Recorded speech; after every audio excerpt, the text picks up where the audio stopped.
Hey there, everyone. So, I don't know about you guys, but something which I like to do is to constantly challenge my own beliefs and principles to look for potential flaws in my stances or ways in which I can improve them. And recently, I believe that I found a minute issue with how the Austrian economists conceptualize the conclusion of business in its relation to efficiency and production. So, before you click away or downvote, I am not rejecting the Austrian economic model. I've merely come to a series of unconventional conclusions using the Austrian methodology. The main motivator behind why I started examining the Austrian model more critically was reading the debate which took place between Murray Rothbard and Samuel Edward Konkin on political strategy and the best means by which to achieve political change in the early 1980s, particularly Konkin's response to Rothbard's initial criticism which was featured in his book, The New Libertarian Manifesto. Now, this is a very long read back and forth, so I'm not going to go over every small detail here, but it's great, and I'd recommend everyone going to check it out. I'll leave a link to Konkin's full reply in the description. But to summarize the arguments both sides proposed, Rothbard was a supporter of the Libertarian Party and argued that by voting, people can reduce the influence of the state over society, and therefore incrementalism was the best means to achieve a said stateless society. And that what Konkin proposed, counter-economics and agorism, depriving the state of revenue by not trading in legally affiliated markets and creating productive organizations and/or commodities which encourage people to financially disassociate with the state and make it less risky to avoid being taxed, wouldn't have a broad enough appeal. To quote him directly, Konkin's entire theory speaks only to the interests and concerns of the marginal classes or self-employed. The great bulk of the people are full-time wage workers. They are people with steady jobs. Konkinism has nothing whatsoever to say to these people. To adopt Konkin's strategy, then, would on this ground alone serve up a dead end for the libertarian movement. We cannot win if there's no possibility of speaking to the great bulk of wage earners in this or other countries. Konkin's response to Murray was really mind-bogglingly simple, especially for a heavy hitter like Rothbard, and it completely shattered the Rothbardian political strategy in one single reply, which is one of the many reasons why I don't consider myself to be a Rothbardian anymore, even though it's a view which I heavily sympathize with and would agree with about 95% of the time. The other being many of Rothbard's ethical inconsistencies and disingenuous economic arguments, which I don't really have time to go over today in a satisfactory amount of detail, but definitely will be doing so at some point in the future. But Konkin's reply to Rothbard, simplified as best as possible while still maintaining the integral substance of his argument, was merely that agorism is not an inherently ideological strategy, but rather that counter-economic practices would be widely adopted by the market because of innovation, constantly making products more efficient, while creating better quality products which are less expensive than their former model or commodity, disincentivizing producers from associating within taxable legal markets by making it less profitable to do so, both in terms of resources accumulated and gained, but also in terms of the quality of product as a result of the more competitive nature of this market that exists without a state, less risk associated with trading in these markets, and without regulations or subsidies disincentivizing certain producers from engaging in unethical or subpar market practices. But if this wasn't what ended up happening, then Konkin would happily concede. Now, I know that the Austrian school doesn't have a specific political leaning. That wasn't my point. Also, as you can see by the title of this video, this wasn't the subject of today's video, so why mention it? Well, the general theme of this debate may have been to debate political strategy within the confines of anarchism, but it did touch upon a major issue with not necessarily the conventional Austrian economist methodology of analyzing market behaviors, but how their conclusions are formulated. The problem, more or less, with Rothbard's entire argument was that it assumed the modern conditions, i.e., the way businesses or industries are optimally structured to maintain profits and the available financial opportunities for each person based on the resources and commodities available, which the market operated under when this debate occurred, were the only conditions in which a market could operate under, and under which people could sustain a living for themselves within a state society.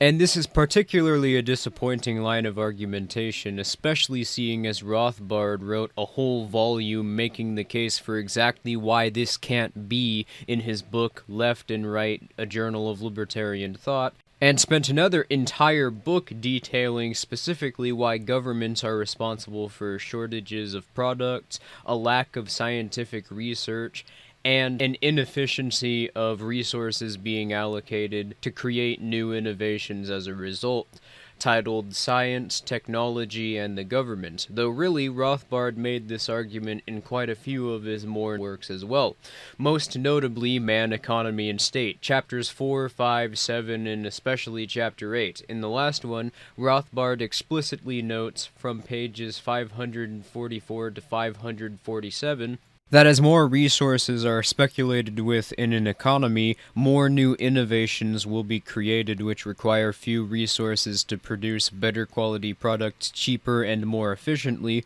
which necessarily means, by Rothbard's own admission, that resources will inevitably be allocated by the majority of the market around a different mode of production to maintain profit for producers. Rothbard was fully aware that his case against Konkin was invalid even according to his own previously made arguments in some of his most famous works. Hayek and Mises both made similar arguments to Rothbard in their books Prices in Production and Human Action respectively, yet like Rothbard came to conclusions which don't follow from the arguments that they've made. In Prices in Production, Hayek dedicated his entire second chapter, he referred to his chapters as lectures for some reason, titled The Conditions of Equilibrium Between the Production of Consumers' Goods and the Production of Producers' Goods, to explain the same point which Rothbard made noted previously. In fact, Rothbard even cites Hayek on page 544 of Man, Economy, and State, explaining from this book that these changes in market behavior will come as a result of a greater amount of resources being allocated into speculation, and can only come from this, which can only happen if there are a greater amount of resources which exist. This is important, but I'll explain why in a bit. In Human Action, Mises makes this case pretty overtly on pages 284 through 299, elaborating for the entire chapter, Action in the Passing of Time, particularly on pages 481 to 485, as to how human action is influenced by marginal time preference, and that time preference among various other conditions can and do influence how market actors allocate their resources, and people with longer marginal time preferences will allocate their resources into more speculative ventures with long-term gains, as opposed to people with shorter time preferences who allocate their resources into more short-term immediate gains with little long-term profit. And time preference is a pretty significant factor in influencing general market behaviors, such as how much food one buys at any given time and determining why they buy that food. For this argument, though, it's significant in that it's the main determining factor behind what influences how someone profits in the market and what they do with their resources. In the current economy, people with longer time preferences tend to be those who become producers and will speculate more with their resources for profit, while people with shorter time preferences tend to seek employment for wages or will do freelance labor occupations for a living, and time preference, as Mises notes, is significantly influenced by the amount of resources which exist in an economy, more importantly, how easily accessible those resources are and how many resources are required for each specific means of making profit. Yet Mises openly praised corporatist bodies like Walmart as champions of the free market. Hayek was a social democrat, and Rothbard argued against a good 75 to 80% of the thesis proposed by Austrian school economists, some of which he himself contributed to in order to deny the observable and demonstrable fact which he himself argued that as production became cheaper and more efficient as a result of innovation, more resources would be allocated around decentralized and self-sufficient means of making profit. And this is really something which could be said for all three of them. Now, with Rothbard, one could easily say that this cognitive dissonance on his part was a result of him irrationally attempting to defend the Libertarian Party, an organization which he personally sunk quite a bit of time and resources into getting off the ground, along with Hayek and Mises simply never being anarchists and rejecting the concept of political authority. So they aren't going to take their observations to their natural conclusions.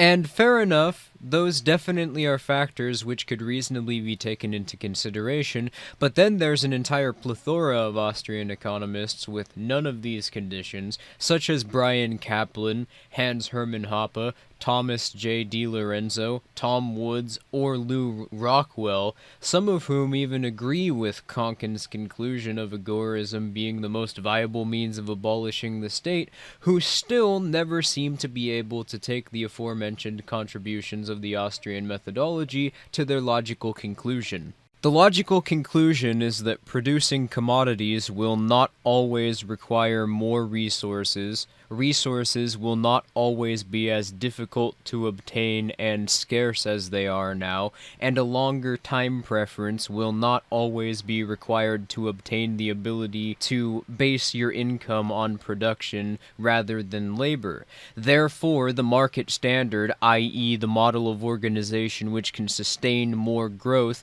and which will be profitable, is not always going to be centered around companies. In fact, there's little reason to believe that without a state, companies producing commodities for the market would be anywhere near as common as they are now. In fact, regardless of the state's market manipulation, one can be certain that there will always be innovation occurring because there will always be people who have a long enough marginal time preference to speculate with their accumulated resources, but the state's effect on this process can't be ignored either. To do so would be ignorant and based on an unsophisticated view of market behavior. Without the state's various financial manipulations, such as the artificial scarcity of supply and, consequently, the ability to consume, created by all of the state's various taxes and trade regulations, without usury regulations, copyright law, patent agencies, and licensing laws which make it arbitrarily more expensive for the average person to become a producer and trade in certain markets, just to name a few,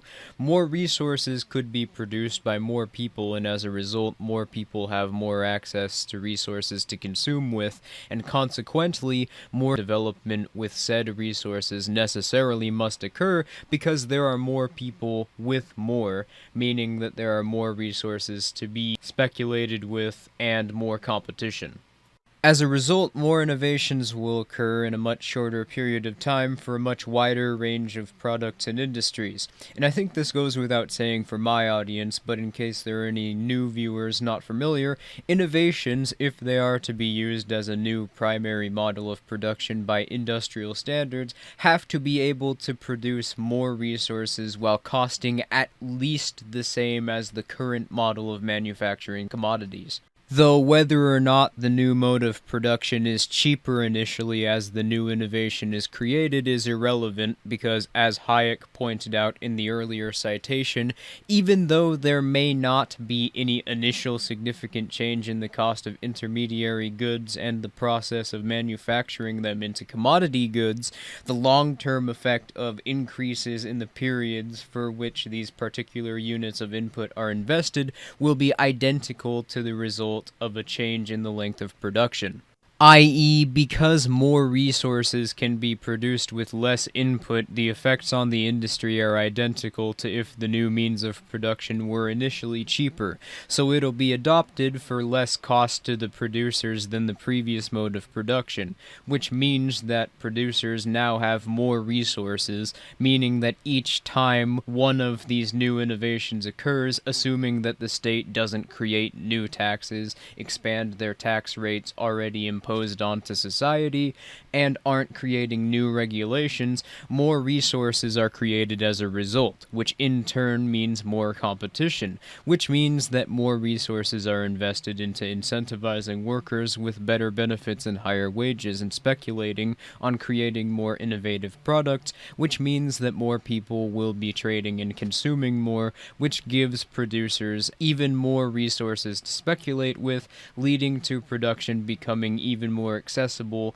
to more people simply because more people now have more wealth. There's quite a bit of pseudoscience about automation and innovation in the media, particularly from the Fox News type of mainstream outlets. If you want to see a rundown of the automation argument and a pretty thorough rebuttal, Hoplu and I have a video responding to Tucker Carlson on this very issue, which I'll link in the description. Marxists also have a pretty hot take on this one, which they refer to as the falling rate of profit. Just the name of this argument alone should tell you that this is retarded, because there's no such thing as a rate of profit, since profit and capital have no relation to one another, yet the assumption that a rate of profit exists assumes that capital and profit are the same thing. But the argument itself suggests that profit as a model of operation is inherently unsustainable, since production becomes cheaper as a result of innovation due to diminishing returns, which, as I've already noted, is demonstrably wrong, and this is also more or less the same assumption made by Luddites. But in short, no, innovation doesn't reduce financial opportunity. In fact, it's the most powerful driving force in creating more wealth for everyone, as already noted. The more innovation occurs, the more resources everyone has, meaning the smaller gap in time preference between producers and wage laborers will become necessarily, since as production becomes more innovative, it consistently becomes easier for anyone to obtain the ability to produce consumer goods for themselves. So it will actually require a shorter time preference to simply become a self-reliant producer who works out of your home than it will be to make income through labor for reasons noted, outside of few incredibly specialized economies of scale, i.e. rural communities with a population of a couple hundred people, which means that companies, mutual aid groups, or any other labor-centered model of commodity production and income will not be the primary mode which society operates around, because it's not the most materially profitable. Companies as we know them are fundamentally diseconomies of scale, at least in the long run and outside of the aforementioned economies of scale where centralization could be preferable up to a longer point than what's common in the rest of society. For those who are unfamiliar with what that is, and it wouldn't surprise me if most of you weren't, because the state and the media really hate it when people bring up the fact that this is an observable phenomenon which happens time and again. A diseconomy of scale is a firm which experiences cost disadvantages in the market because it has too many resources to efficiently manage.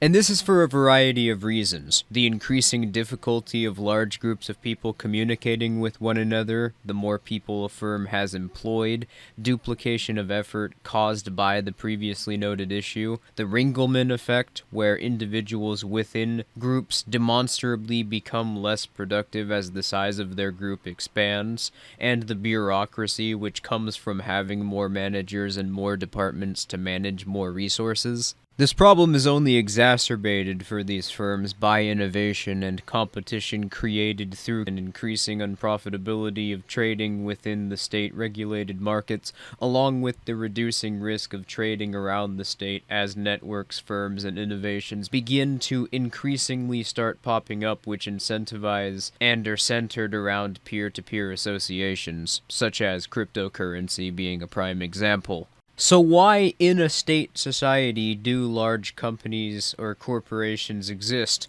Well, I think the reason is obvious, aside from the fact that corporations by default need a state to exist, since what separates a corporation from any other firm is that it's legally applied to an ethical standard and is granted legal privileges, legislated as rights which can't naturally be demonstrated, and therefore require the existence of a monopoly on arbitration to be recognized. When the state funds itself by coercively appropriating resources via taxation or civil asset forfeiture and/or puts heavy legal restriction, if not outright outlaws, trade and production for certain goods and industries, not only are resources being made artificially scarce by being parasitically appropriated from the economy, but also there is a higher risk associated with speculating, production, and trade within these markets, so fewer resources are produced in the first place. This, of course, doesn't stop people from trading in these markets or innovating within them, but it does cause quite a few issues, most notably market prices for the consumer goods themselves and the intermediary goods required to create them artificially increase because of the scarcity of both products and producers created. But innovation can still occur in these environments through means like underground open source projects, or simply because there will always be some people with long enough marginal time preferences or high enough psychic profits in comparison to material profits that they'd be willing to speculate with resources even though there are fewer people and resources. Hence why it can still exist in the most controlling of state markets, from feudal mercantilism to black markets within socialist command economies to where we are right now in the United States. So this same process of innovation leading to the decentralization of production can and will inevitably occur in any market or economic model regardless of the conditions surrounding them created by the state.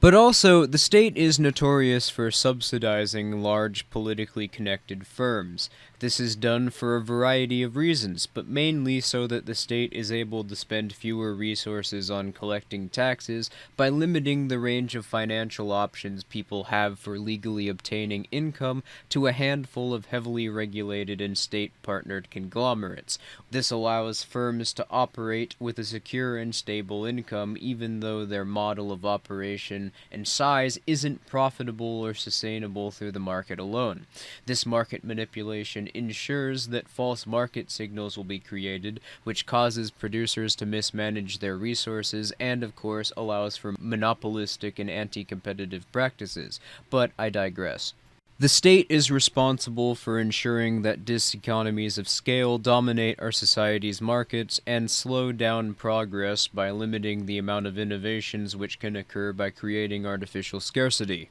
Now, before I go, I'm going to clarify two things. Firstly, I'm not arguing against the ethical legitimacy of wage labor-based associations, hence why the title of the video isn't the libertarian case against wage labor. That's more, simply aside from the fact that this is a purely economic argument, because there is no libertarian case against the ethical legitimacy of wage labor, since consensual contracts are a product of self-determination, and since wage labor contracts are not a coercive relationship, this is demonstrably legitimate. Secondly, I don't even know if I need to clarify this, since I've pretty explicitly stated exactly what model of organization I think is most financially beneficial in a free market and what my reasoning behind this is, but I am not suggesting that I think mutual aid firms or worker cooperatives are more efficient than companies, as they're most prominently found in the market as of right now. Mutual aid from the very start can't be more efficient since it's centered around a bartering system. Barter by default can't be more efficient or profitable than a trade which involves money due to a problem known as the double coincidence of wants. In other words, since monies by definition are the only commodity which are seen as being valued as a means of exchange, since they are consistent in both supply and demand enough to where no one worries about their commodity value, any Any trade which occurs without money can only occur if the parties involved value the commodities they're obtaining and would be willing to part with the commodities they're trading in order to obtain the good they're receiving. Worker cooperatives have even fewer resources to operate with before they become a diseconomy of scale, because the workers who run the company individually receive smaller shares of profit and a greater share of losses as the cooperative expands, because more costs are required to maintain it and more people are required to maintain it. And as this is a company, it will expand as it obtains a greater market share. Essentially, this model is not only less efficient, but it fundamentally penalizes profit and growth, meaning that workers running a worker cooperative have to work harder for less profit as the company trades more. Anyway, that's all for today's video. If you liked it, please comment, rate, and subscribe, and I will see you next time.